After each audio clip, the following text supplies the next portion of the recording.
now, право НАТО for бесконтрольно them, расширяться. the right of NATO to И пытаясь expand uncontrollably забалтывать весь мир is рассказами о том, absolute. And they как keep много telling денег us они tall тратят tales на about цели how much развития, money как это they только что spend сделал for госсекретарь development Блинкен. purposes, as was just done by Хочу вам State напомнить, что Secretary только Blinken. Let me just после recall холодной войны here that Соединенные after the Штаты Cold провели War alone, the 251 военную United операцию за States рубежом, conducted нанеся 251 military колоссальный ущерб этим operations странам. abroad and Даже если вы inflicting будете untold платить damage в on 100 those раз countries. больше, это Even не if you pay позволит 100 этот times ущерб more than you компенсировать. do now, you will not be able to make up for that damage. Коллективный Запад The должен collective принять тот West факт, что need на to нашей understand планете and есть accept the другие fact игроки, that у there are other которых есть players on свои the planet интересы, with с their ними own надо interests, and you сосуществовать, и have to даже вполне coexist можно with them, сотрудничать or в you can even военных интересах. cooperate them in mutual Но на равной interests. и But this has to be done взаимоуважительной on an основе. equal and respectful basis. Однополярный мир A остался в прошлом, unipolar и в world наших is общих in the интересах, past, and чтобы it's our переход к миру mutual interest to make многополярному sure произошел that we с transition наименьшими to a потрясениями. multipolar world with as Хочется few верить, что upheavals as украинским possible. possible, and we would like to hope that the Ukrainian crisis will be the last hot phase of such a transition. This is how a genuine discussion of peace should look like, possibly within the UN. And the sooner we start talking about it like this, the better. We tried to start such a dialogue before the special military operation at the end of 2021, but our proposals to have such a dialogue was spurred by the West. The price was paid by the Ukrainian people. The Kiev regime sacrificed the Ukrainian people for the purposes of Western geopolitical interests. We welcome genuine efforts to have peace, such as, for example, the Chinese proposal. The choices here is up to our former Western partners, first and foremost Washington. Obviously, after everything we've discovered about you this year, after limitless and disgusting Russophobia and the attempts to cancel Russia, after supplying the Zelensky regime with weapons which were used to kill women, children, and the elderly in Donbass, after your Ukrainian venture and trying to create difficulties for us on our borders, our relations will never be the same. We do not believe you, and restoring our trust will be very difficult, if at all possible, because what's important here are deeds, not words. But attempting to do this is in your interest. At this point, you're just worsening the situation by continuing to pump the Kiev regime with weapons and helping them in the battlefield. And you leave us with no option other than to eliminate threats to Russia from the territory of Ukraine militarily. Please bear this in mind when you start making up new anti-Russian initiatives at the UN and pass them off as evidence of support for Ukraine in the world. I thank you. I thank the representative of the Russian Federation for their statement. I give the floor now to the representative of Mozambique. Mr. President, Mozambique wishes to thank the Presidency of Malta for convening this important meeting. We express our profound gratitude to the Secretary General for his enlightening statement. Mr. President, a year has elapsed since the outbreak of the conflict in Ukraine. Its tragic consequences and spillover effects and ramifications continue to reverberate at local, regional, and global levels, and no end is in sight. As with every conflict, civilians, especially women and children, are bearing the brunt of the violence, and those alive will remain traumatized forever. On the other hand, the conflict has negatively impacted the world trade and supply chains. It has brought economic damage with global trade disruptions affecting transportation costs and virtually all global value chains. The socio-economic impact on developing countries, especially Africa, has been grave. The IMF has found that while the African continent was slowly rising from the COVID pandemic, the conflict in Ukraine is now threatening this recovery. Many of our countries are vulnerable due to the higher energy and food prices, reduced tourism, and potentially difficult accessing international capital markets. From an African perspective, we are all too familiar with the devastating effects of conflicts. We know that wars only result in the suffering of people, and it is our collective duty the duty of the international community as a whole to work towards resolving conflict through peaceful and negotiated solutions. We need to uphold the fundamental principle of collective security enshrined in the Charter of the United Nations, according to which the security of one is the security of all. Mr. President, in the past, the global community has shown that it is possible to overcome hate and mutual suspicion and find the path to the negotiating table. It is therefore imperative that the international community support all the diplomatic efforts to end the conflict in Ukraine. This requires the support of all nations, particularly those who hold a seat on the Security Council. We need to assist the parties involved to engage in negotiations and reach a negotiated solution. This means building on the few bright spots of this year-long conflict, such as the Black Sea Initiative, the regular exchange of prisoners, and the Secretary General's Global Crisis Response Group on Food, Energy, and Finance. And more importantly, Mozambique thinks that we need to strongly support the good office of the Secretary General of the United Nations and tap on his reservoir of moral authority in search for the settlement of the conflict. Mr. President, Mozambique has a long-standing commitment to promoting peace and security in our region and beyond.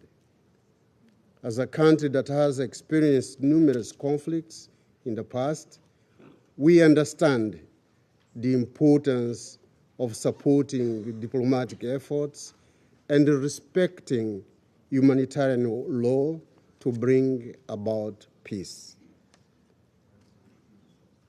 The one-year anniversary of this conflict must serve as a reminder for the international community to work together towards finding a negotiated solution to the conflict, guided by the purposes and principles of the United Nations Charter. I thank you, Mr. President.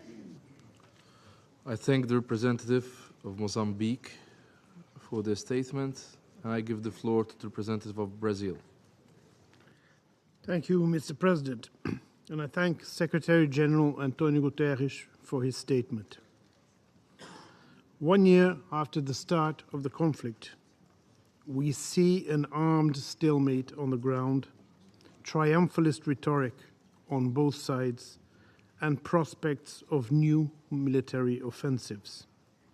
We should put aside illusions about a military solution to this crisis. We need to discuss the return of the parties to the negotiating table. President Lula has made Brazil's position clear, faithful to our diplomatic tradition. We condemn the Russian invasion and the territorial violation of a sovereign state, Ukraine. But a year later, we understand that time has come to also give voice to those who want to speak of ways to build peace. Violence, which affects the most vulnerable, should stop with no preconditions. International humanitarian law and its principles are not optional. They are mandatory at all times and under all circumstances. Respecting and ensuring respect for international humanitarian law is essential to the protection of civilians. Mr. President, Brazil does not come with the intention of presenting a ready-made solution. We need to explore paths that seek to create conditions for the end of the conflict. We are convinced that countries like Brazil, which are not directly involved in the conflict, have a constructive role to play in fostering dialogue. We acted in this sense during discussions on the most recent resolution of the General Assembly adopted yesterday. Member States called on the parties for the cessation of hostilities, an expression that appears for the first time at the suggestion of Brazil. The resolution also reaffirmed the resolute commitment of the international community to uphold the core principles of the UN Charter and international law, while underscoring the need to reach peace. We also encouraged careful consideration of the causes of conflict, so that mutual resentments and suspicions do not manifest in future violence. We should never lose sight of the human drama, nor ignore the global economic impact of the war, in particular with regard to rising input costs for agricultural and food production. Mr. President, Brazil will continue to persevere on this path. We are convinced there is enough willingness among member states for avoiding, in the future, new anniversaries on the duration of the war, such as the sad mark of 1 year completed today. I thank you, Mr. President. I thank the representative of Brazil for their statement. I give the floor to the representative of China. Mr. President, I thank Secretary General Guterres for his briefing. It has been 1 year since the full outbreak of the Ukraine crisis. Its development is causing great concern to all of us. The international community, while deeply concerned about the prospect of the expansion and prolonging of the conflict, should think cool-headedly about how to stop the fighting as soon as possible and how to realize long-term peace and stability in Ukraine and Europe. China issued earlier today a position document on the political settlement of the Ukraine crisis. We have always taken an objective and impartial stance based on the merits of the issue, and are ready to continue to play a responsible and constructive role in easing the situation and resolving the crisis. Here I'd like to highlight the following points. First, when handling and solving international disputes, universally recognized international law, including the purposes and principles of the UN Charter, must be upheld. The sovereignty, independence, and territorial integrity of all countries must be effectively guaranteed. Observing universally recognized international law and the basic norms governing international relations bears on the stability of the international system and international fairness and justice. They should be equally and uniformly applied in every place and on every issue without exception. Some countries, while stressing sovereignty and territorial integrity on the Ukraine issue, is blatantly interfering in other countries' internal affairs and undermining their sovereignty and territorial integrity. This reveals its double standard and full display. The international community is clear-eyed about this. Second, to facilitate a political solution to the Ukraine issue, there is a need to pursue common security. Security is not an exclusive right enjoyed only by some countries. The security of a country should not be pursued at the expense of others. Strengthening or even expanding military blocs will only undermine regional security and will never bring about peace. Russia, Ukraine, and European countries are neighbors that cannot physically move away. To realize lasting peace and stability in Europe, the Cold War mentality and bloc confrontation must be abandoned, and the legitimate security concerns of all countries must be taken seriously and addressed promptly, so as to build a balanced, effective, and sustainable regional security architecture. Third, conflicts have no winners. 开启外交谈判是解决乌克兰危机的唯一正确处理。国际社会要以最大的紧迫感劝和促谈，努力为重启谈判创造条件，提供平台，让冲突方重新坐上谈判桌。虽然不易，却是朝着政治解决迈出的第一步。古特雷斯秘书长刚刚再次呼吁给和平一个机会。我们呼吁乌克兰、俄罗斯不设前提的重开谈判。乌克兰不是大国角力的竞技场，任何一方都不应以牺牲乌克兰人民为代价，从冲突中渔利。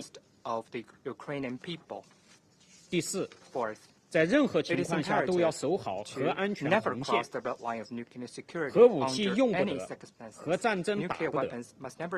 面对乌克兰危机可能引发冲突升级的风险，大国承担着特殊重要责任，必须要保持沟通协调，全力防止出现核危机。国际社会应当共同反对武装攻击核电站等和平核设施，确保核安全公约等得到严格遵守，支持国际原子能机构为促进和平核设施的安全安保发挥建设性作用。第五，人道危机在加剧，要积极妥善应对。国际人道法是冲突局势下必须严格遵守的行为准则。相关方要避免袭击平民和民用设施，保护妇女、儿童等弱势群体安全，保障人道准入，尊重战俘的基本权利。国际社会要加大人道援助，帮助修复民用基础设施，保障难民和流离失所者的基本生活，防止出现更大规模的人道危机。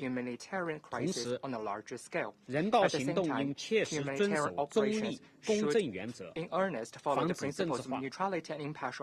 第六，各国都肩负着自己的民生发展重任，要努力管控危机的外溢影响。乌克兰危机影响深远，广大发展中国家不是冲突当事方，不应该为此承担过大代价。有关方实施单边制裁、极限施压，不但解决不了问题，反而破坏全球产业链供应链稳定，加剧全球粮食、能源、金融危机。希望有关方采取负责任的行动，停止滥施单边制裁和残壁管辖。黑海粮食倡议和联合国同俄罗斯签署的关于粮食化肥出口的备忘录，对保障全球粮食安全具有重要意义，应得到全面、均衡、有效执行。主席先生，和平之路不会停卡，但无论形势多么复杂，都不能放弃争取和平的努力。在乌克兰问题上，中方始终并将继续站在和平一边，站在对话一边。我们愿同各方一道，推动乌克兰危机的政治解决，争取和平早日来临。谢谢主席先生。I thank the representative of China for the statement. And I now give the floor to His Excellency, Mr. Josep Borrell, High Representative of the European Union for Foreign Affairs and Security Policy. Thank you, Mr. President, Secretary General. Today, exactly 1 year ago, Russian tanks rolled into Ukraine, starting a massive invasion of a peaceful neighbor. And for 1 year, we have all seen the Ukrainians fighting to defend their country. They deserve the solidarity of everyone around the world, every country, and every person. I will just make two essential points. First, why Russia's war of choice matters to all of us. And second, how to get peace. We need to be clear. I said war of choice because this war is the war of President Putin choosing war. And for 1 year, we have seen the horrors, 30 million people homeless, 20 million in need of humanitarian assistance, and tens of thousands of Ukrainians forced to leave their country and seek refuge across Europe. Families torn apart. In a catalogue of crimes, the forced deportation of tens of thousands of Ukrainian children stands out for its depravity. Abduction of innocent Ukrainian children, the changing of their personal status, including nationality, to be adopted by Russian families is a clear violation of human rights and international law, and violates also the Geneva Convention. These children, these Ukrainian children, need to be returned to Ukraine immediately. So, crimes against humanity. I've been to Bucha and seen for myself the civilians killed, with some having their hands tied behind their back before they were executed. And who can forget Mariupol? I would again like to pay tribute to the United Nations for their efforts in securing the safe passage of civilians trapped inside the Azovstal steel plant. Russian forces have been shelling Ukrainian cities and civilian infrastructure for months. Air raid sirens have become a disturbingly regular feature of Ukrainian lives, as I witnessed myself, and many of you, when I was in Kiev 10 days ago. Oui, un an après, yes, le bilan 1 de year la on, guerre the war's toll catastrophique pour le is peuple ukrainien, devastating for the Ukrainian mais les people. effets de la guerre sont However, aussi the effects of the war are planétaires, also global. avec Spikes insécurité alimentaire, in food énergétique, insecurity and entraînant des energy hausses de prix dont les insecurity effets are sont leading to dramatiques pour price les spikes whose populations les plus effects are vulnérables. catastrophic for the most vulnerable people. L'augmentation des prix des produits Rising alimentaires devient costs of essentielle à foodstuffs and ajouter un essential fardeau goods have additionnel added aux an difficultés additional de la vie burden quotidienne to the already dans difficult beaucoup de daily pays autour du lives monde. of C'est pour many cela que countries cette around the guerre world. It is for that reason touche that tous. this war affects us all. L'Union européenne The et ses États European membres Union and its member states ont contribué depuis un an have for a year à alléger ce fardeau, contributed to lightening this ce fardeau burden, qui est la conséquence de la guerre. this burden that is En the Afrique, par consequences of the exemple, war. In Africa, for un- example, Plus d'1,5 milliard d'euros ont more été than engagés 1.5 billion euros pour des have actions de been sécurité dispersed alimentaire for dans food les pays les security plus touchés initiatives in d'Israël, the countries most du lac affected Tchad, in the de la Sahel, Corne Lake d'Afrique. Chad, and in the Horn of Africa. Mr. President, this war matters. Yes, this war matters a lot, both for the principles at stake and for the shockwave it's creating. And it needs to stop, and it needs to stop now. And this brings me to the second point, maybe the most important one. How do we get to peace? Because everybody is asking for peace. But how? How do we get to peace? Let's hear here at the United Nations and around the world a growing clamor for peace. That was the clear message that the General Assembly sent yesterday. While the Security Council has been blocked, the General Assembly stated, with an overwhelming majority of 141 versus 7, that the world condemns the aggression, that Russia must withdraw its troops, that the world wants and needs peace, but not just any peace. No, we want a just peace, based on international law and United Nations Charter. And it is urgent for the Kremlin to hear this message and to act on it. Look into the future. We need to build on this resolution and make it happen. President Zelensky has presented a 10-point peace plan, and we support it. Because we, the European Union, we will remain ready to work with all genuine partners and ideas that support Ukraine's effort to secure a comprehensive, just and lasting peace as the United Nations General Assembly voted, based on the United Nations Charter and international law. And meanwhile, we will continue to support Ukraine to defend itself and protect its people, because the search of peace and our support to Ukraine go hand in hand, both things together, not either or, both. Search for peace and support to Ukraine. And with that, I want to make a final point. Our principal support for Ukraine does not come at the expense of our engagement elsewhere in the world.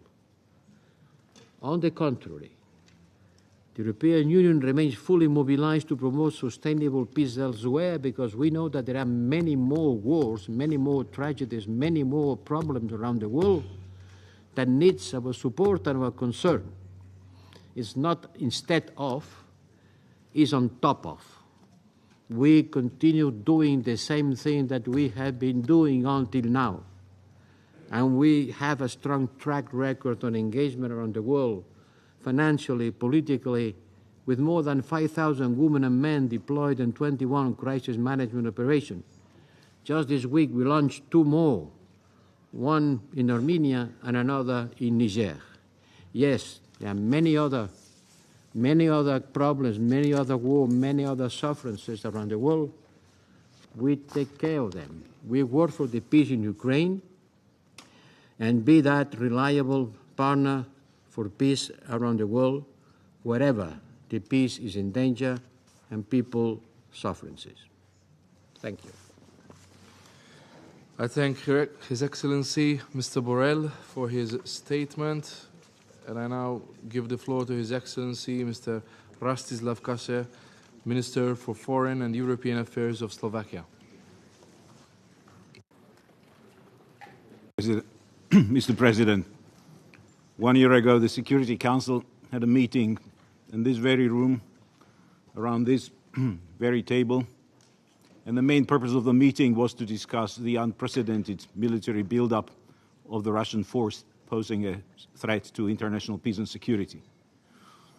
The last hope to persuade Russia to de-escalate the situation and engage constructively in negotiations was shattered with the words of the ambassador of Ukraine at the time, warning members of the Security Council that it was already too late to speak about the de-escalation, as the Russian president had declared war. And we all know this happened despite numerous assurances of Russia claiming to have no intention to invade its neighbor. This was the night when the whole international community was informed of Russia's decision to begin an unprovoked and unjustified military aggression against Ukraine, in violation of all fundamental values and principles of the UN Charter and international law. Yes, that's Russian Federation holding the permanent seat in this chamber is primarily responsible for maintaining peace and security. Needless to say, at that moment, the faith in multilateralism was shaken from its foundations. Despite the pain and suffering which have been caused since the senseless war started, the Russian Federation has been ignoring calls of the international community to end this agony. And I do not really understand in which parallel universe depriving millions of innocent people of electricity, heat, water, and plunging the country into darkness can be justified under the pretext of so-called special military operation. It is rather cynical how systematic and thorough Russia has been in spreading propaganda and distorting the facts. It seems that Russia has been promoting some kind of alternative reality, a behavior which we condemn once again. We reiterate our call for an immediate cessation of Russian military activities in Ukraine and unconditional withdrawal of all Russian troops from the whole territory of Ukraine. This also concerns temporarily occupied Crimea, as well as other territories of Ukraine, including those where the Russian Federation, together with local puppet authorities, orchestrated the so-called referendum in blatant breach of international rules. We are extremely concerned about the number of civilian casualties enumerated since the beginning of the invasion to Ukraine. According to OHCHR, it's well over 8,000 killed and over 13,000 injured. But needless to say, we all know that the real numbers are much bigger than that. Slovakia has stood by Ukraine since the very beginning of Ukraine defense against Russia aggression, and we will continue our steadfast support of Ukraine, including its independence, sovereignty, territorial integrity, until this shameless war is over. However, it's also one fact which is undeniable. The war will be over one day, and those responsible for all crimes committed will be held responsible and brought to justice. Thank you, Mr. President. I thank His Excellency, Mr. Kashev, for his statement. I now give the floor to His Excellency, Mr. Bogdan Aurescu, Minister for Foreign Affairs of Romania. Mr. President, I commend the Maltese Presidency of the Security Council for organizing this open debate. For a year now, Romania, a direct neighbor to Ukraine, has been at the forefront of helping Ukraine and countering the multifaceted consequences of the atrocious, illegal and unprovoked war waged by the Russian Federation. A permanent member of the Security Council against Ukraine, a sovereign independent country. The impact of this irrational war has reached far and wide. Violations of international humanitarian law and the attacks on critical civilian infrastructure made millions of Ukrainians flee. Grain and energy chains have been disrupted, leading to sharp increase of energy prices and the threat of famine all over the globe, and especially to the most vulnerable in the south. Fear of a nuclear catastrophe daunt us again. Hybrid tactics test or try to intimidate us, putting pressure on Ukraine and its neighbors like the Republic of Moldova, others in the Black Sea region or the wider European continent and the Euro-Atlantic security area as a whole. This war represents a direct attack on the integrity of the rules-based international system, our security, prosperity and core values. But in front of this threat, nothing is clearer than this. We will stand united and strong for as long as it takes. Ukraine will win, and Russia will bear the responsibility for what it has done. Our call is also clear. Russia must abide by the rules of international law.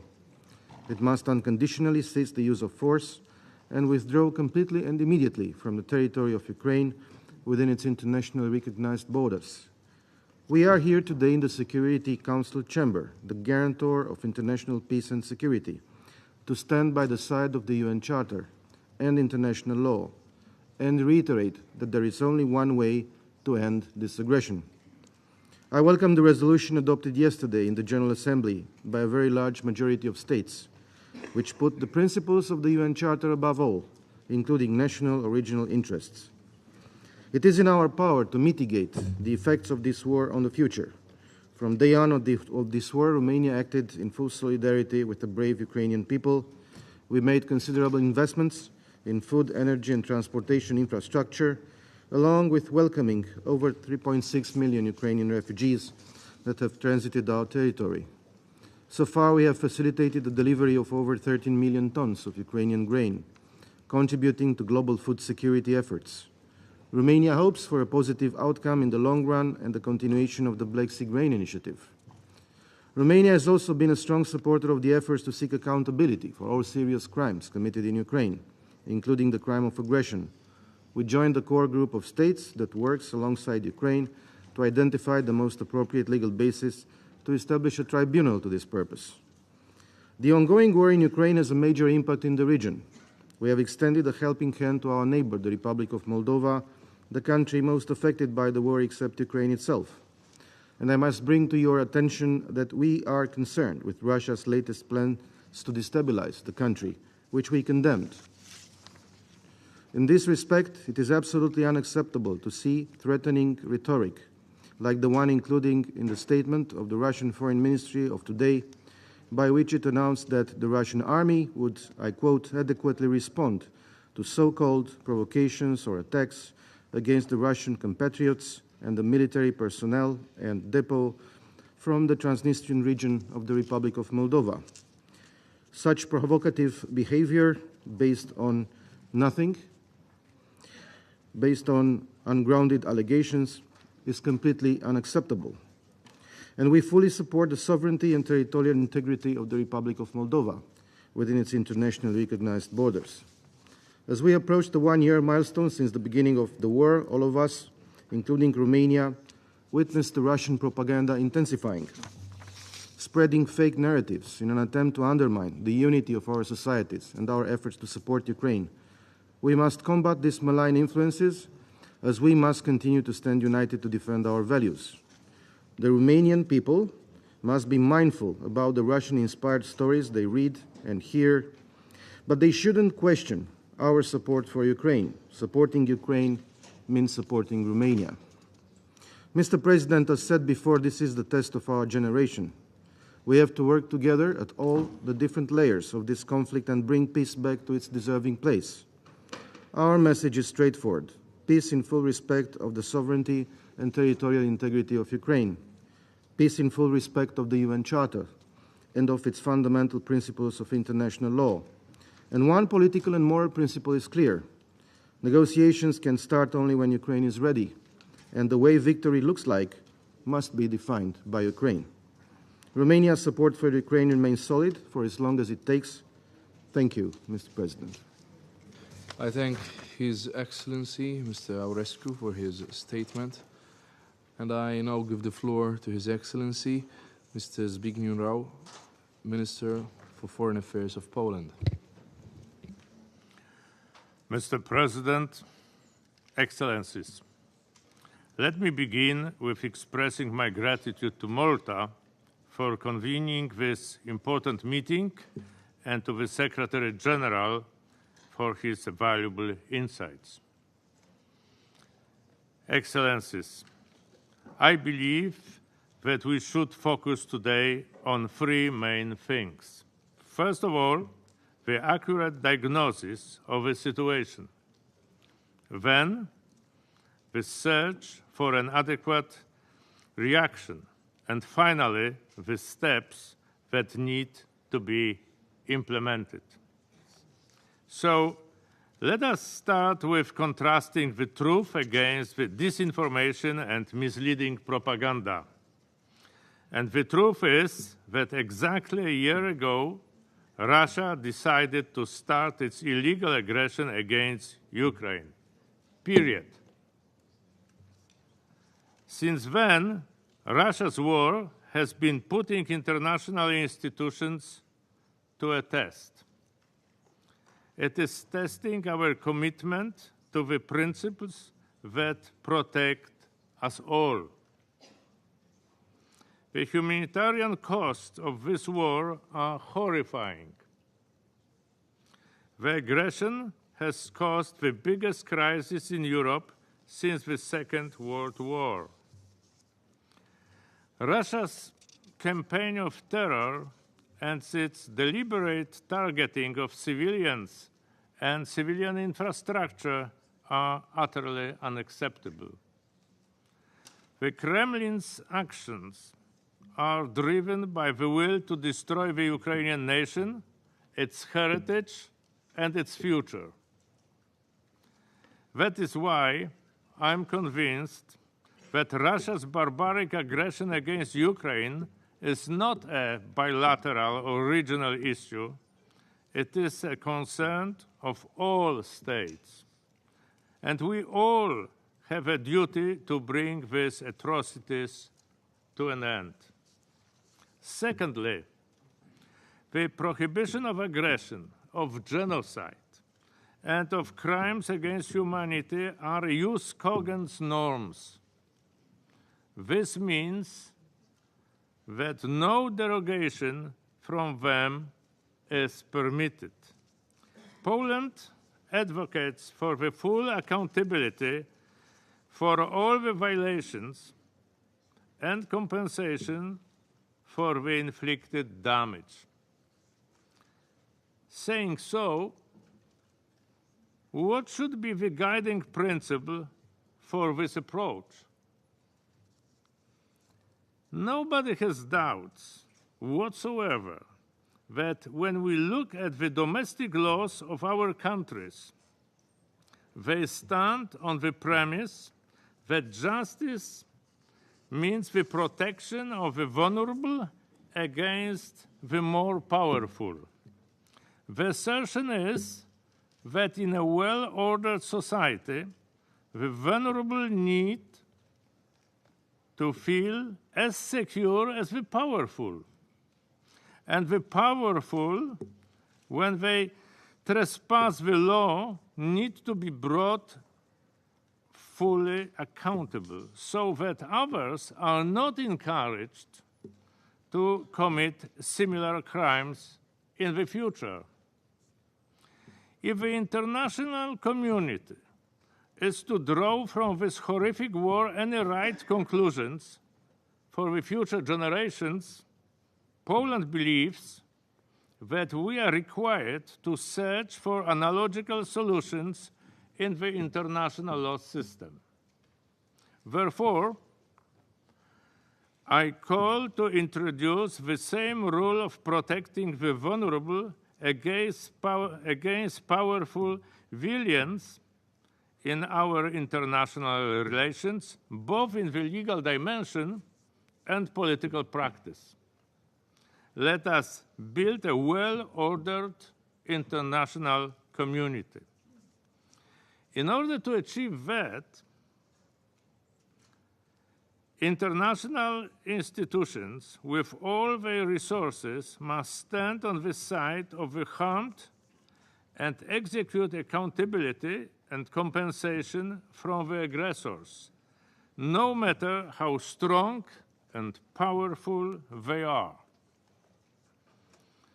I cannot envision the world without adhering to this rule. Can you?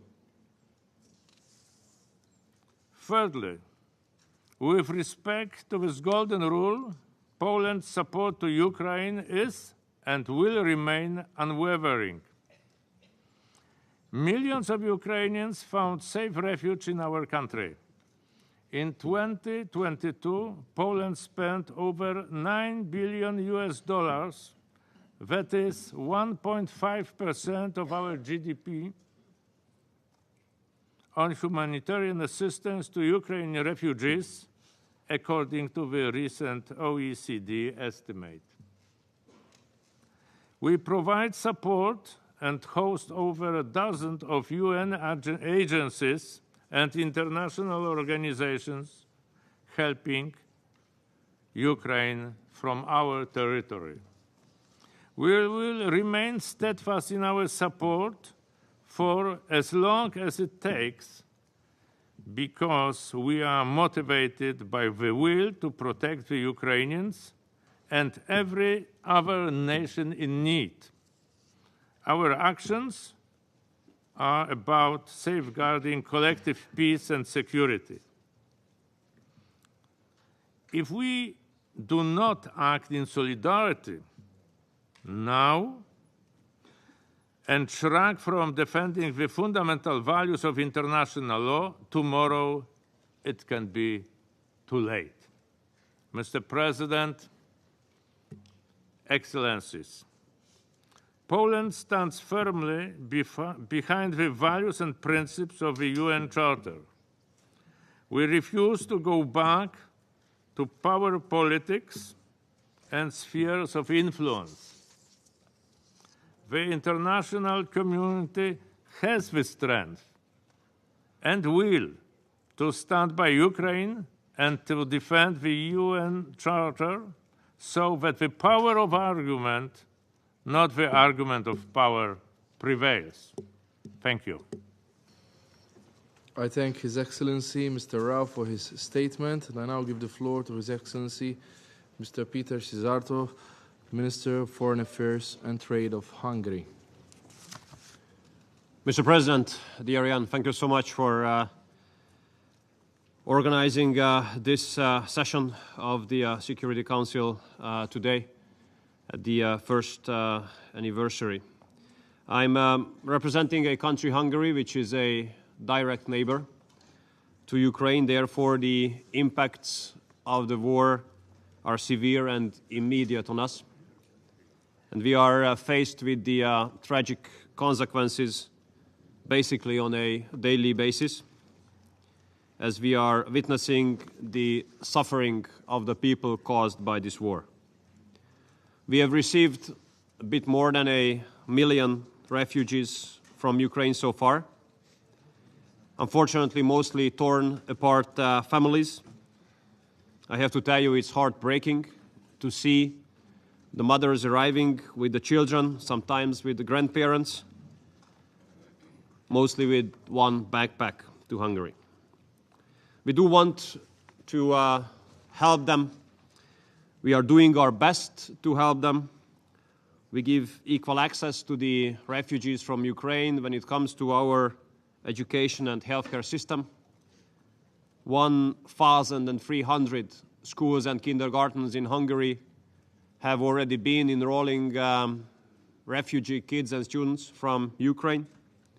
And we give incentive to the companies in Hungary in order to employ refugees.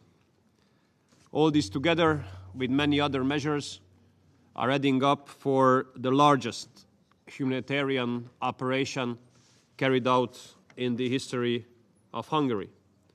And I have to tell you that we are going to continue this large humanitarian action as long as it is needed.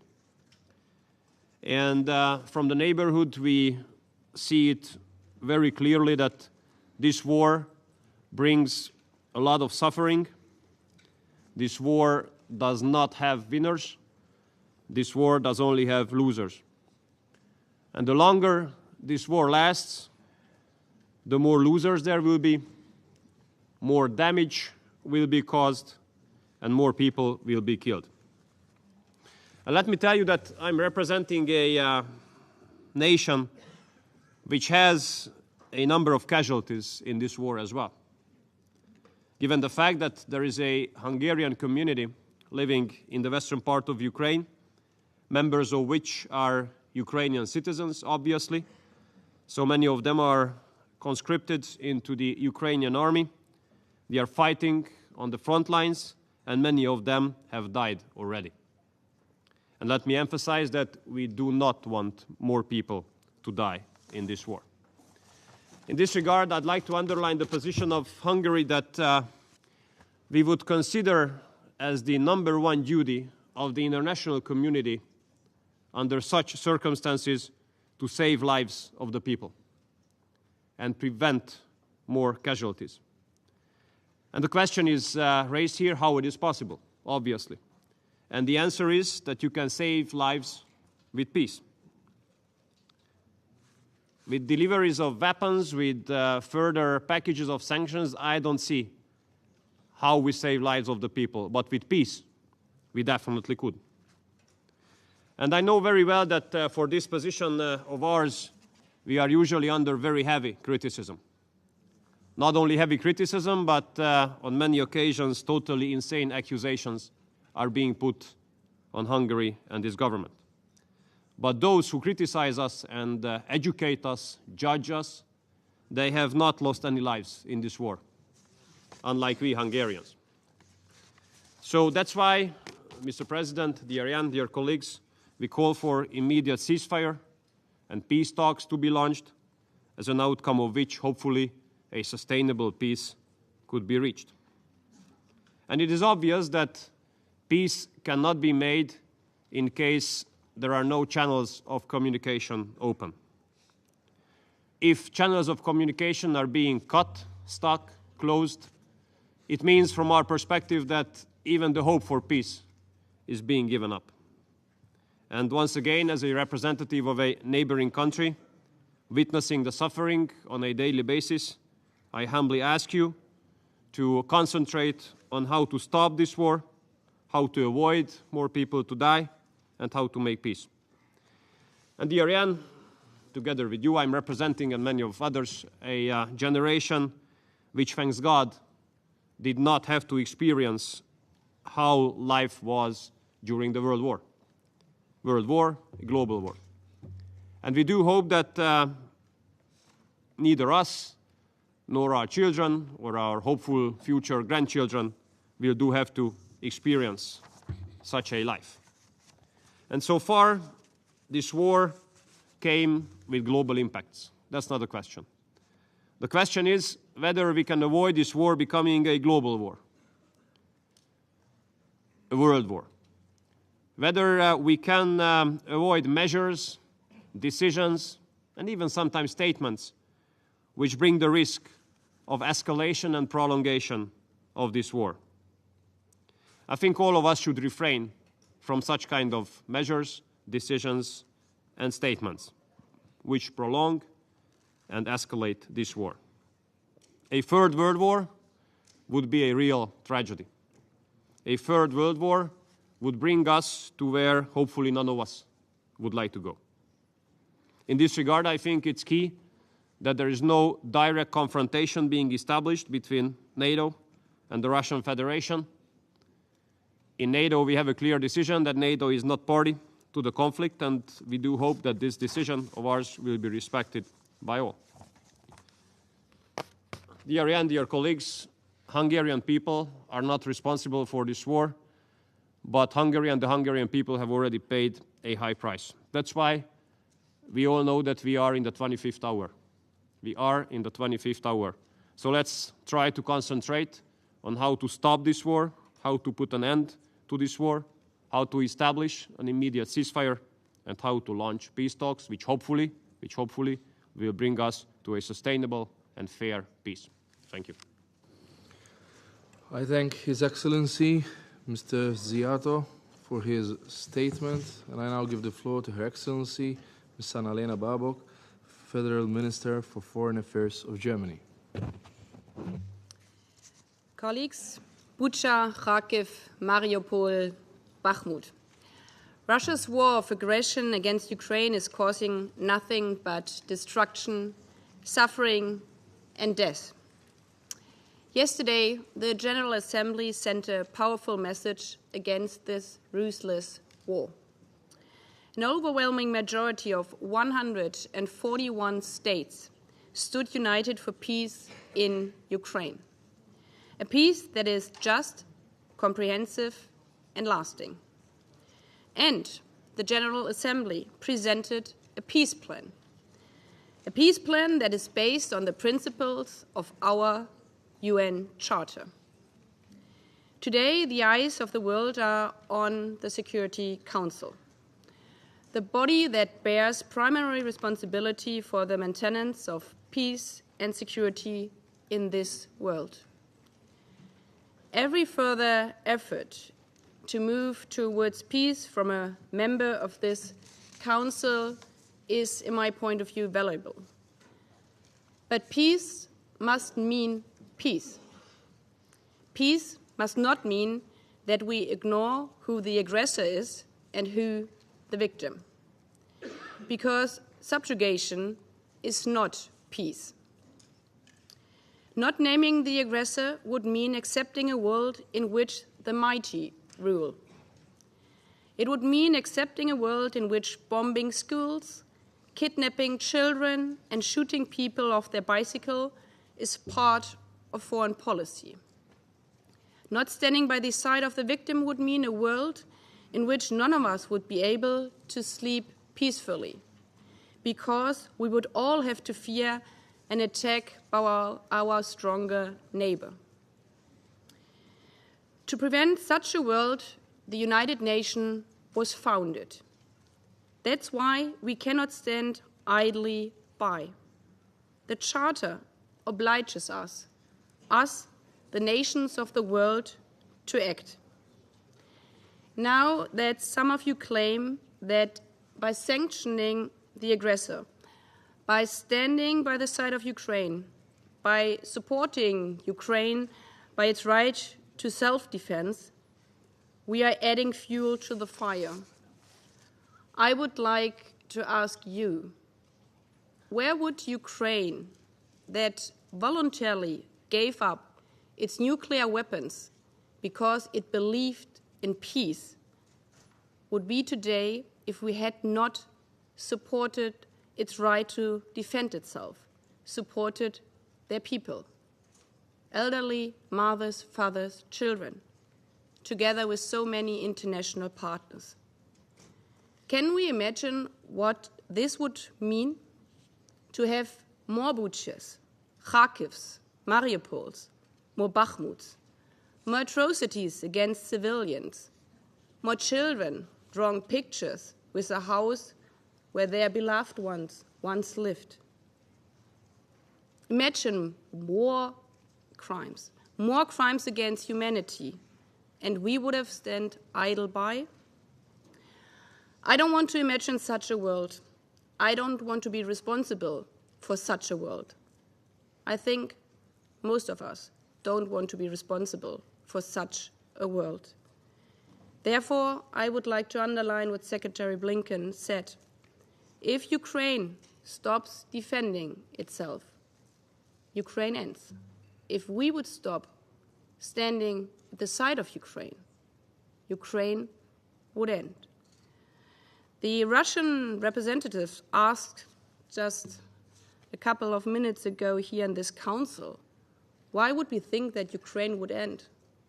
Well, because 1 year ago, your president just told us that he would like to demilitarize Ukraine.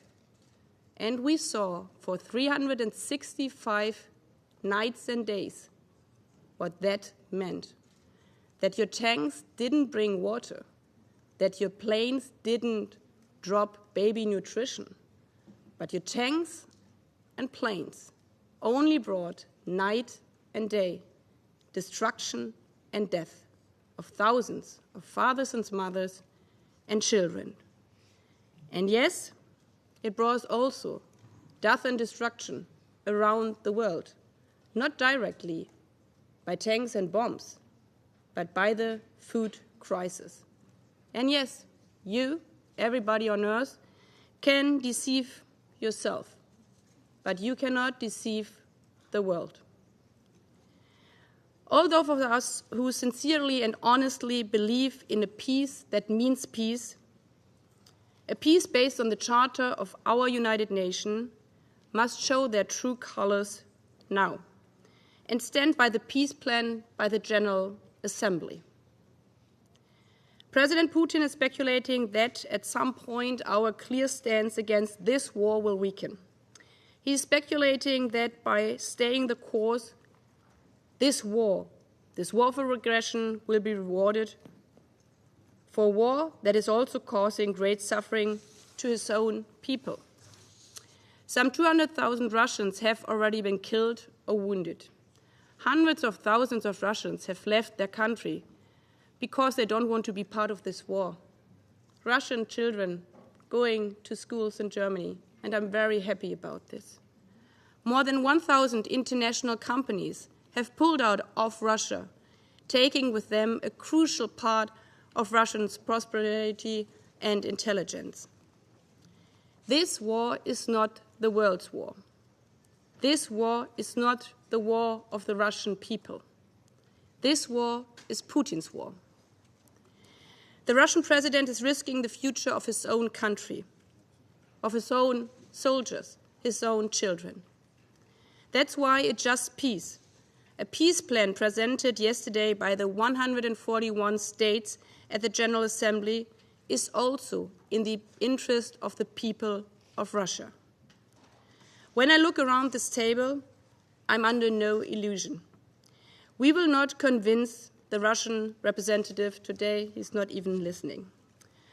But what we can do is that this Council will not turn a blind eye to Bucha, Kharkiv, Mariupol, and Bakhmut, to the people and the children of Ukraine.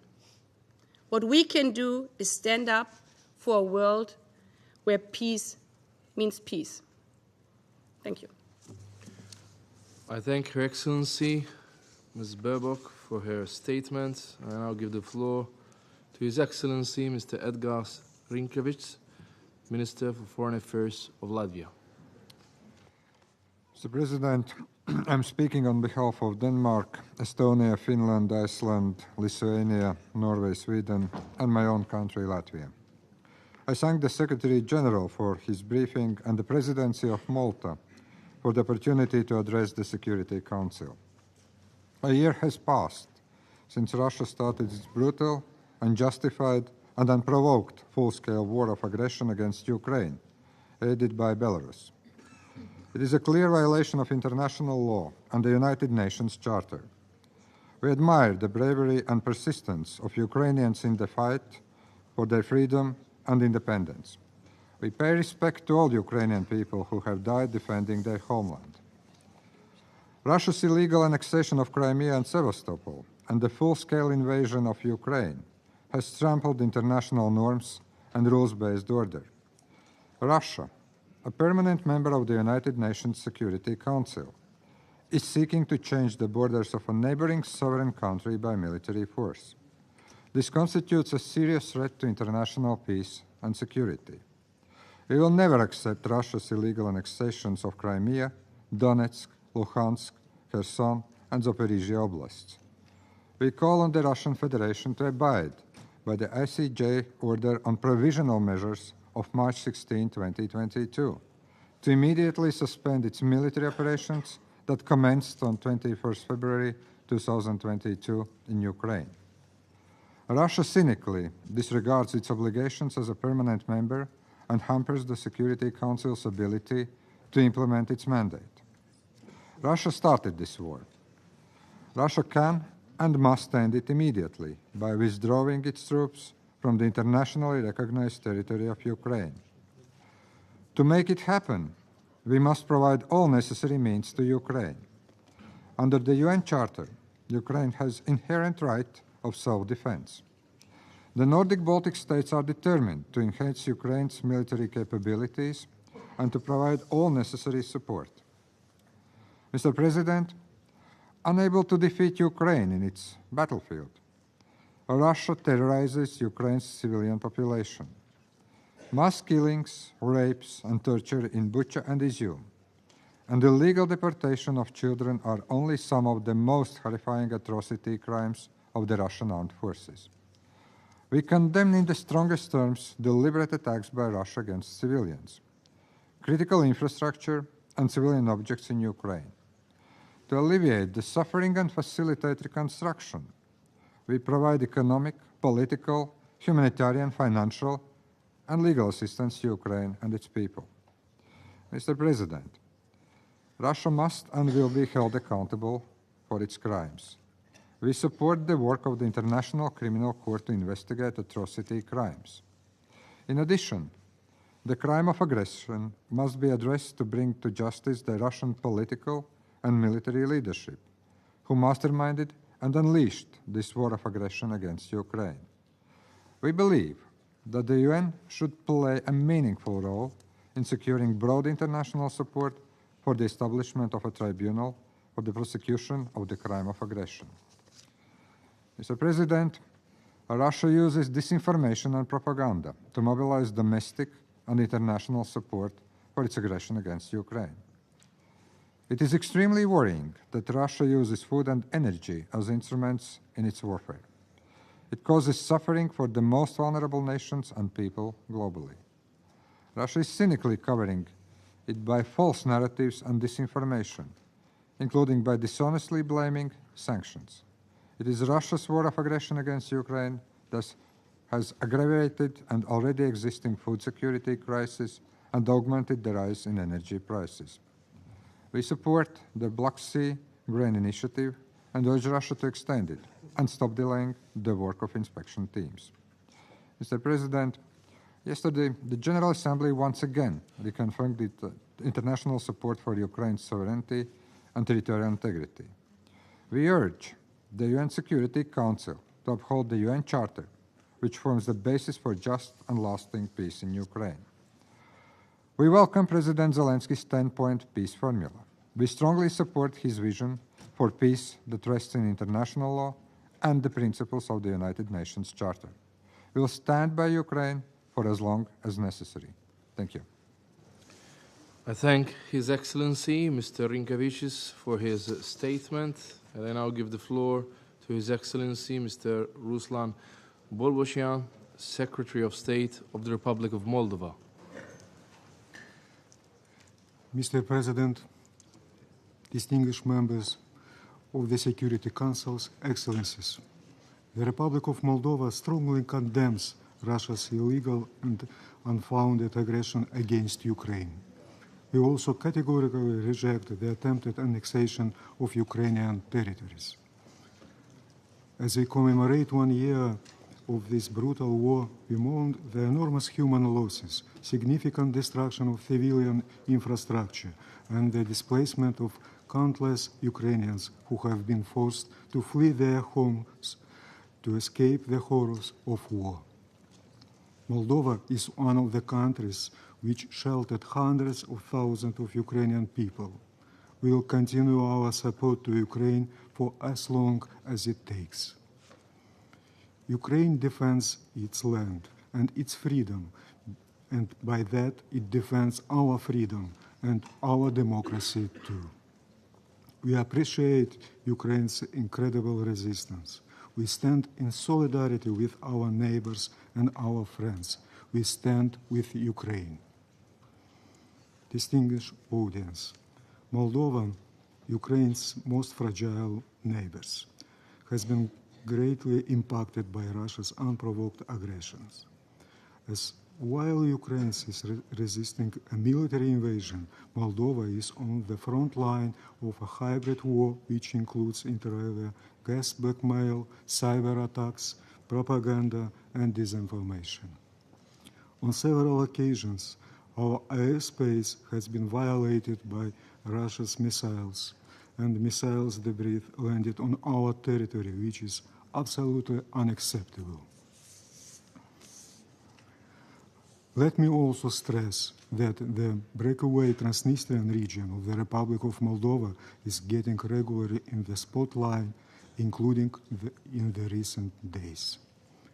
Our country is firmly committed to maintaining stability and peace in the region in this complicated context, and to promote political settlement of the conflict based on the sovereignty and territorial integrity of the Republic of Moldova within its internationally recognized borders.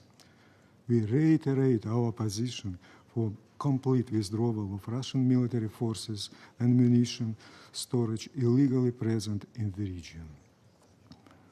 All these challenges are real, but so is our resolve to stay strong. The Republic of Moldova expresses its deep gratitude to all partners who have supported us in this time of crisis. Despite all those risks, Moldova remains committed to its path toward European Union integration, which represents the best way to ensure peace, stability, and prosperity for the country. Mr. President, over the past year, Ukraine has faced an unprecedented attack against its sovereignty and territorial integrity. Throughout this time, the international community has stood firmly with Ukraine in condemning the aggression and supporting Ukraine's efforts to defend its people and territory. We have seen remarkable displays of solidarity, from the provision of humanitarian assistance to the diplomatic efforts to bring about a peaceful resolution to the conflict. The large support extended yesterday by the UN General Assembly to the resolution outlining the principles of comprehensive, just, and lasting peace in Ukraine is another remarkable sign of strong support in that regards. Moldova supports Ukraine in achieving a just peace and accountability. We join the calls for immediate cessation of hostilities and complete and unconditional withdrawal of the Russian military troops and ammunition from the territory of Ukraine.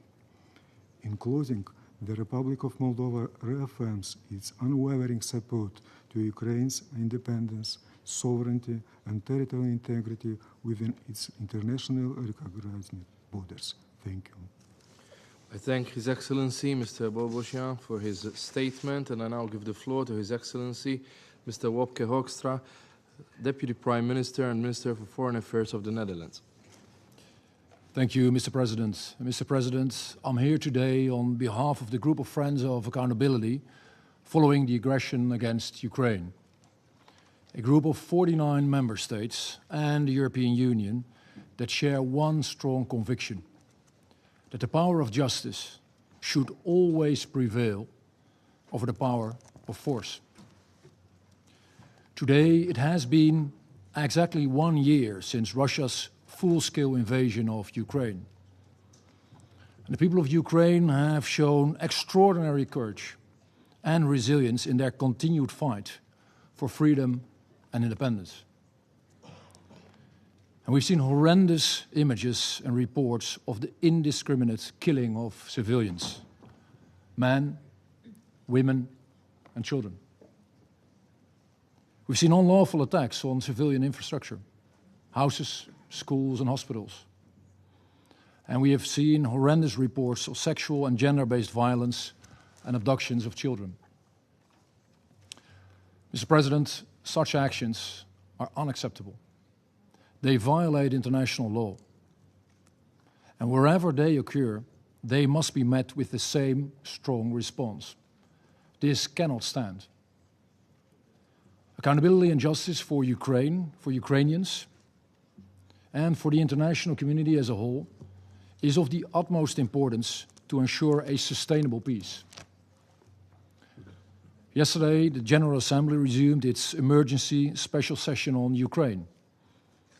And once again, the General Assembly took a strong stance in defense of the UN Charter by adopting a resolution on the Charter's principles, underlying a comprehensive, just and lasting peace in Ukraine.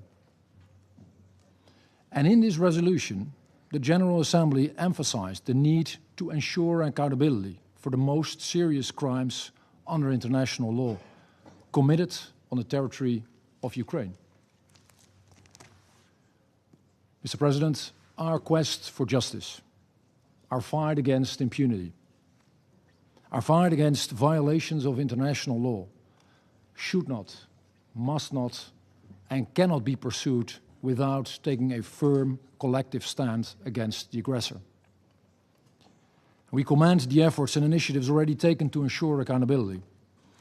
This includes the deployment of forensic missions to Ukraine, the opening of an investigation by the ICC prosecutor, the creation of an international center for the prosecution of the crime of aggression, and a register for damages to be located in The Hague. We welcome the establishment of the independent UN Commission of Inquiry on Ukraine and the establishment of the OSCE Moscow mechanism. We commend the ongoing work of the Human Rights Monitoring Mission, which has documented violations since 2014. Of particular concern are the reports of conflict-related sexual violence, including rape as a tactic of war. And these crimes constitute serious violations of international humanitarian law. Conflict-related sexual violence must be countered through effective accountability measures. Measures that will contribute to deterrence and prevention of these horrendous crimes. Mr. President, Russia's aggression against Ukraine violates the UN Charter, which underpins peaceful coexistence and global security. And we call on the Russian Federation to abide by the order on provisional measures by the ICJ of March 16th of 2022. The court stated that Russia shall immediately end the military operations that it commenced on February 24th, 2022 in the territory of Ukraine. This is the first step to put an end to the all too long list of crimes which require accountability and which require justice. The first step to put an end to human suffering in Ukraine and ease the human suffering caused by Russia's war in Ukraine, but clearly also globally. Mr. President, the violation of the UN Charter we are witnessing today is an attack on the international community as a whole. We should not just seek accountability for what has already been taking place. We must strive to prevent anyone, and I mean anyone, from committing such a violation ever again, in Ukraine or elsewhere. Thank you very much, Mr. President. I thank His Excellency, Mr. Hoekstra, for his statement. And I now give the floor to His Excellency, Mr. Antonio Tajani, Deputy Prime Minister and Minister of Foreign Affairs and International Cooperation of Italy. Mr. President, on this day, exactly 1 year ago, a permanent member of this Council unilaterally violated the basic principles and norms on which the peaceful coexistence among states and this very organization are founded. Far from bearing a greater sense of duty and responsibility as a permanent member, with this unacceptable behavior, Russia has profoundly shaken and questioned the roots of the international order. On this anniversary, Ukraine still stands, and together with the wide majority of the international community, Italy stands alongside Ukraine in full solidarity with its people. Mais quand j'écoute quelqu'un qui parle de l'Europe, qui est esclave des États-Unis, je dois dire que nous sommes esclaves de la liberté, de la démocratie, des droits internationaux. Donc il faut rejeter absolument cette idée this idea of a Europe being a slave to anybody. We are the homeland of freedom and democracy throughout the world. It is unacceptable what I heard this morning here in this chamber. Russia's illegal, unprovoked and justified act of aggression against Ukraine not only is a gross violation of the United Nations Charter and a threat to international security and stability, but is also causing global systematic disruption with multiple harmful consequences that majorly affects the most vulnerable countries in this global south. We need more diplomacy, and as the Secretary General said, the Black Sea Grain Initiative is a sign of hope to address global concerns on such harmful consequences and to display that ground for dialogue can and must be found. Italy strongly calls, in the first place, for the renewal of the Black Sea Grain Initiative and for the swift establishment of a nuclear safe zone around Zaporizhzhia nuclear power point. Pedimos también Naciones Unidas más fuertes. Asked for a Pedimos stronger United Naciones Unidas más representativas, democráticas, more democratic, transparentes, representative, porque transparent Naciones United Unidas Nations, because the pueden United hacer más, Nations can involviendo do más more, países del mundo, involving porque more el mundo countries of the world. después la Segunda Guerra Because Mundial, after the Second World War, la Segunda Guerra Mundial hasta from hoy the Second cambió World War mucho, to por eso hay que today, the envolver world has muchos changed a países great en deal, esta and that is why we need to reforma. involve many countries in this reform. Mr. President, the daily attacks to Ukrainian people and to critical infrastructures with devastating humanitarian costs are completely unacceptable and must immediately stop. We want to work for peace. We are not against the Russian citizens. We are in favor of democracy, in favor of freedom. We want to respect Europe, the international rules. This is our engagement. For this, we are strongly involved in defense of Ukraine. But we want to achieve peace, peace with justice. Justice, freedom, and independence of Ukraine. Thank you very much. I thank His Excellency, Mr. Tajani, for his statement, and I now give the floor to His Excellency, Mr. Bujar Osmani, Minister of Foreign Affairs of North Macedonia. Thank you, Mr. President, Your Excellencies, ladies and gentlemen. I am grateful to Maltese presidency for the opportunity to address the UN Security Council today as we mark 1 year since the beginning of the full-scale invasion on territory of Ukraine. This unprovoked and brutal war of aggression by the Russian Federation against Ukraine is a blatant violation of international law and all principles enshrined in the UN Charter, and above all, the values of humanity. Let me reaffirm at the outset our support to the sovereignty, independence, and territorial integrity of Ukraine within its internationally recognized borders. Both in my national capacity and later on in my capacity as chairman in office of the OSCE for 2023, I had the opportunity to visit Ukraine and places that have been affected by the war and attacks made by the military forces of the Russian Federation. I saw firsthand the human suffering, destruction, and other consequences of this senseless war of aggression.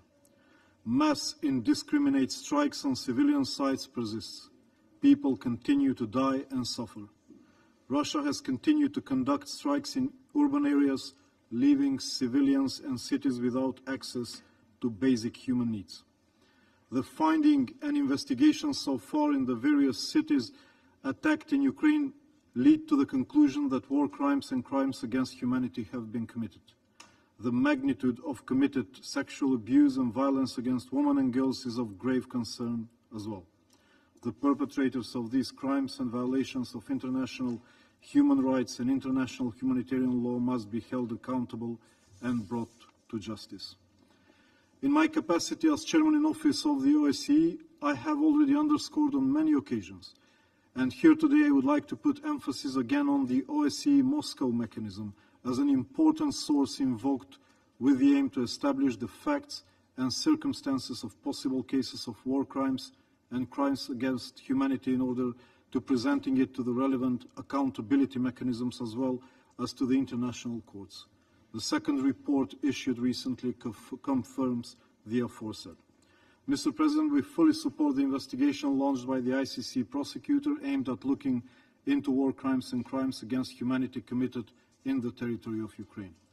Previously, we have also welcomed the International Court of Justice provisional measures ordering Russia to suspend military operations immediately. Making full use and ensuring sustainable funding of existing human rights mechanisms is also crucial in support of the accountability processes. North Macedonia believes that we should make better use of the work and information gathered by special procedures of the Human Rights Council in order to investigate violation and abuses of human rights and related crimes in the context of the war of aggression against Ukraine. In conclusion, in the coming period, it will be particularly important to curtail any political process that can undermine the accountability for gross violations committed. We must do our utmost to ensure access to justice for the victims of human rights violation in this senseless aggression by the Russian Federation. Our motto for North Macedonia's OSCE chairpersonship is, "It's about people." We owe it to them to restore peace immediately. We call on the Russian Federation to stop the war. We reiterate our demand for the immediate cessation of the military aggression against Ukraine, as well as for the full and immediate withdrawal of its forces and military equipment from Ukraine's territory. We have to bring back the peace, and the accountability must prevail. I thank you. I thank His Excellency Mr. Osmani for his statement. I now give the floor to His Excellency Mr. José Manuel Álvarez Bueno, Minister of Foreign Affairs, European Union and Cooperation of Spain. Muchas gracias, señor presidente, por organizar esta reunión. Hoy se cumple un año desde el trágico inicio de la agresión ilegal de la Federación Rusa contra Ucrania, en flagrante violación del derecho internacional y de los principios de la Carta de Naciones Unidas. Están en juego la existencia de Ucrania, la paz y los principios más básicos de la Carta de Naciones Unidas. Esta violación es tanto más inaceptable cuanto que proviene de un miembro permanente de este Consejo de Seguridad, órgano al que la Carta de Naciones Unidas confiere la responsabilidad primordial de mantener la paz y la seguridad internacionales y de salvaguardar los propósitos y principios de Naciones Unidas. Cada día que permanecen las tropas rusas en el territorio soberano e independiente de Ucrania, se menoscaba este cometido. España apoya firmemente la soberanía y la integridad territorial de Ucrania dentro de sus fronteras internacionalmente reconocidas. España, como muchas otras voces hoy aquí y ayer en la Asamblea General de Naciones Unidas, exige la retirada inmediata, completa e incondicional de todas las fuerzas militares de la Federación Rusa de todo el territorio ucraniano y el retorno a sus fronteras internacionalmente reconocidas. Ninguna razón, ninguna, puede justificar esta agresión. Expresamos además nuestra condena más categórica de los indiscriminados bombardeos de Rusia contra objetivos e infraestructuras civiles, que constituyen una violación inaceptable del derecho internacional humanitario. Se han identificado miles de ucranianos civiles muertos por la guerra. Hay más de 14 millones de desplazados. Hay evidencias alarmantes de violaciones masivas de los derechos humanos de la población ucraniana. Los responsables de estas gravísimas acciones deben rendir cuentas por estos actos, algo que España apoya sin reservas. Tiene que haber paz y tiene que haber justicia en Ucrania. El uso del veto por parte de la Federación Rusa está impidiendo al Consejo de Seguridad ejercer su función primordial de garante de la paz y la seguridad internacional. Ningún país debería tener la capacidad de abusar de este derecho para sus propios fines, como si fuera un cheque en blanco para violentar el derecho internacional sin consecuencias. Este veto, sin embargo, no va a impedir que la comunidad internacional reaccione. Ayer la Asamblea General volvió a expresarse con claridad sobre la cuestión, reiterando la exigencia de que Rusia se retire del territorio ucraniano en su totalidad.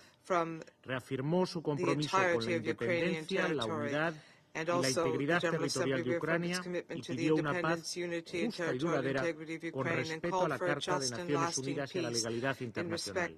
España lo reafirma hoy aquí en el Consejo de Seguridad, porque no estamos solo ante una guerra en Ucrania y en Europa. La acción unilateral de Rusia supone también un ataque contra las normas y principios más básicos que rigen las relaciones entre Estados y que son condición indispensable para el mantenimiento de la paz internacional, que es el propósito fundacional de esta organización. Por ello, exigimos el cese inmediato de la agresión, la retirada de las tropas rusas a sus fronteras internacionalmente reconocidas, el respeto de la soberanía y la integridad territorial de Ucrania dentro de sus fronteras internacionalmente reconocidas. Queremos la paz para Ucrania por el pueblo ucraniano, pero también por todos nosotros en defensa de la Carta de las Naciones Unidas y de la legalidad internacional. Muchas gracias. I thank His Excellency Mr. Alvarez Bueno. I now give the floor to His Excellency Mr. Jan Libavsky, Minister of Foreign Affairs of Czechia. Thank you very much, Madam President. I greatly appreciate the opportunity to participate in this Security Council debate. Czechia hosts the highest number of Ukrainian war refugees per capita, nearly 500,000, most of them women and children.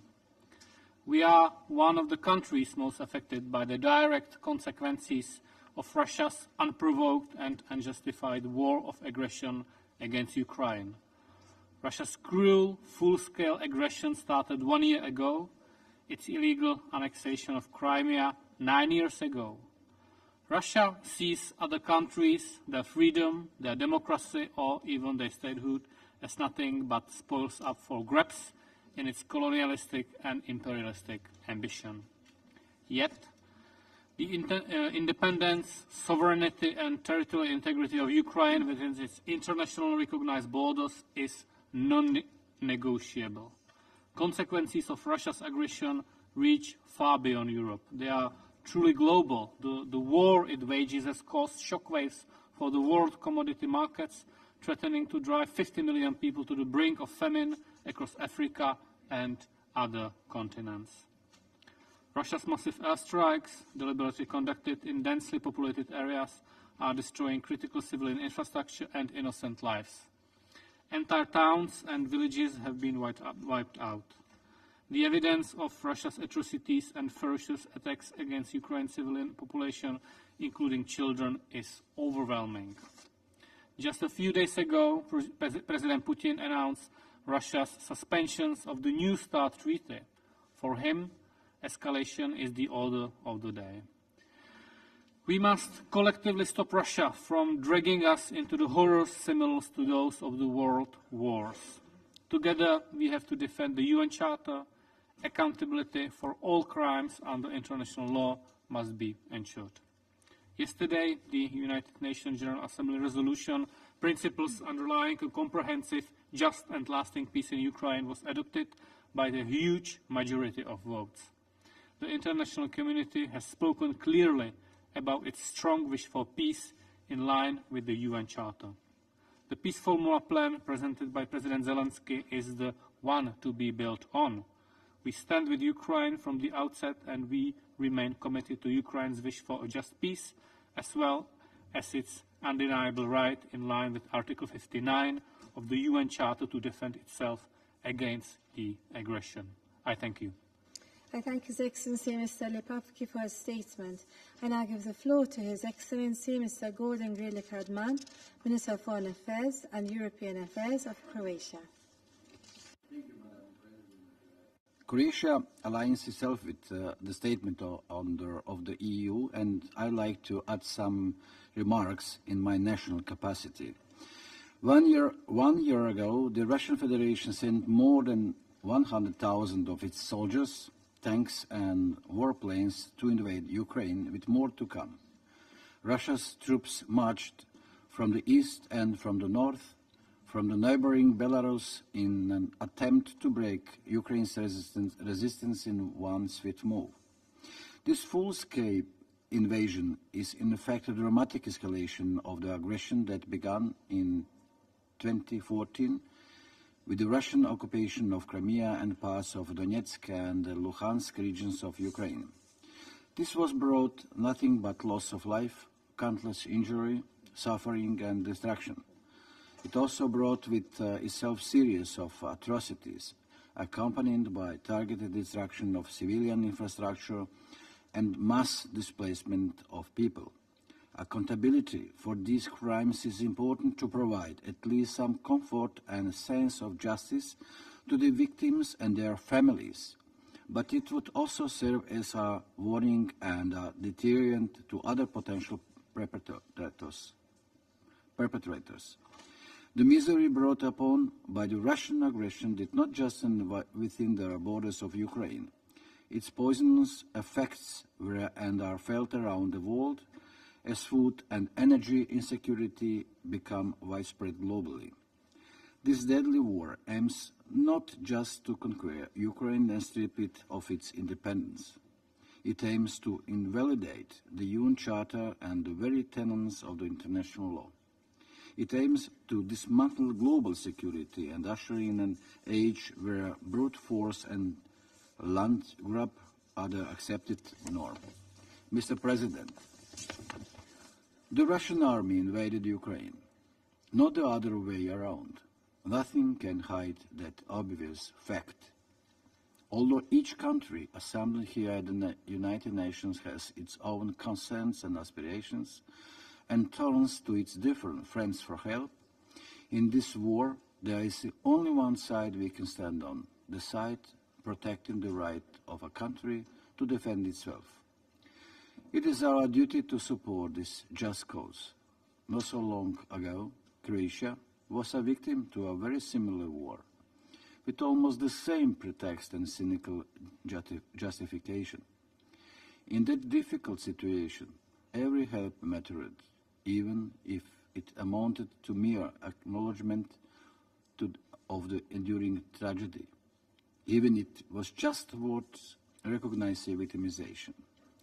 One such resolution acknowledging the tragedy and injustice thrown upon Ukraine was adopted overwhelmingly yesterday by the UN General Assembly. With some exceptions, the world continues to support Ukraine, as well as self-defense of its people.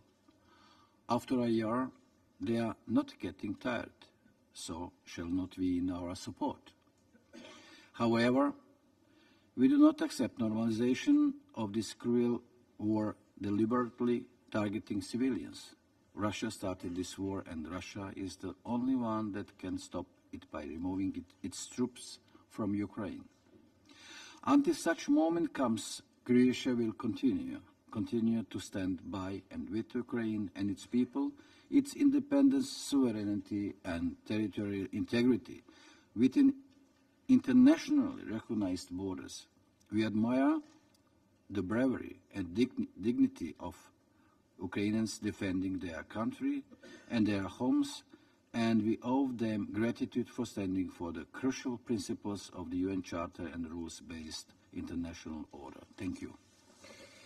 I thank His Excellency Mr. Radman for his statement, and I now give the floor to His Excellency Mr. Urmas Reinsalu, Minister of Foreign Affairs of Estonia. Thank you. Mr. President, Estonia is a neighbor of aggressor state Russia, and this war has impacted my country significantly. We have received tens of thousands of Ukrainian refugees. During the course of war, we have been under systematic cyber attacks coming from Russia. Russia has been waging its full-scale, brutal, unprovoked and genocidal war of aggression against Ukraine for 12 months now. Kremlin's goal to erase a sovereign and democratic Ukraine from the map has not changed. After a year of courageous fight, Ukraine deserves peace more than ever. However, it can't be a peace at all costs. We need just and lasting peace in full conformity with the UN Charter. Peace that upholds and reinforces rules-based international order with the UN and its core. Peace that prevents the use of force to redraw international borders.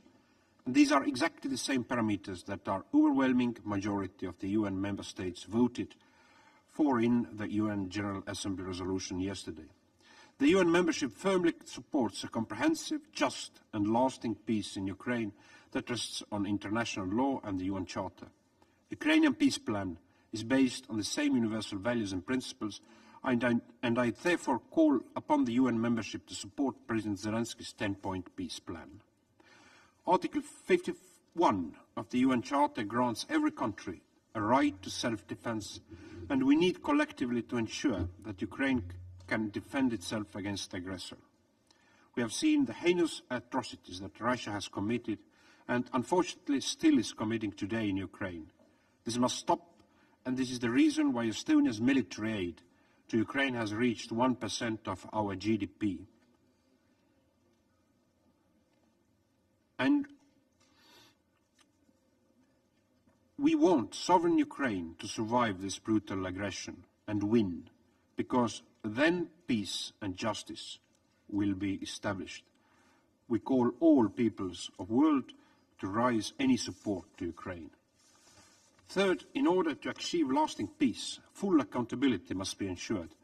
It includes our obligation to discredit completely aggression as an instrument of international relations.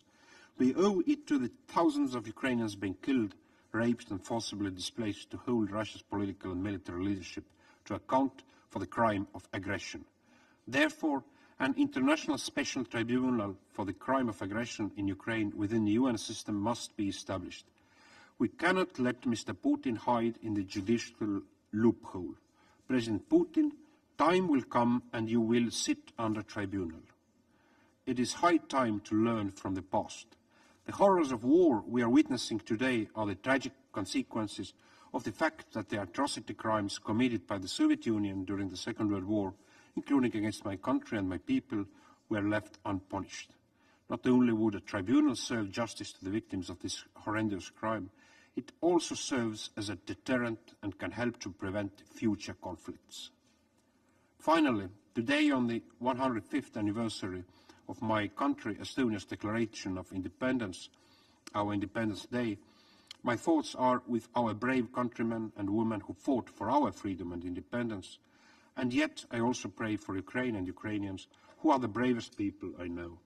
Ukraine is not only defending its country, people and right to exist, but Ukraine is also defending common values of united mankind, international legal order, and the UN Charter.